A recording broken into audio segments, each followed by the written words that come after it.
Good morning and welcome back to my daily blog. আমি আবারও চলে এসেছি আজকে নতুন একটা ব্লগ নিয়ে। দেখো আমি মেহেন্দি পরেছি। কালকে আমার ব্রাইডালের কাজ ছিল, কাজ করে বাড়ি গিয়ে স্নান করে তারপরে চলে এসেছি দিদির বাড়িতে। ওই মোটামুটি তখন রাত 9:30 মতো বাজে। শুধু বেশি দিদিকে মেহেন্দি পরাচ্ছিল, দিদি পরার পরে আমিও মেহেন্দি পরে নিয়েছি।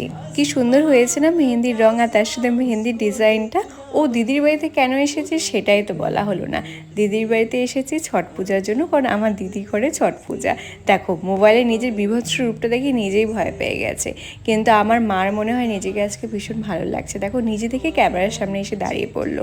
আর এই যে রিকশোনা, তোমরা হয়তো দেখোই যে এই পুজোতে মোটামুটি সবাই হাতে কাচের চুড়ি পরে, আমিও পরবো বলছিলাম। তাই দিদি বললো দিদির ঘরে অনেক কাচের চুড়ি আছে, ও চুড়ি পরতে আগাগোড়া ভীষণ ভালোবাসে।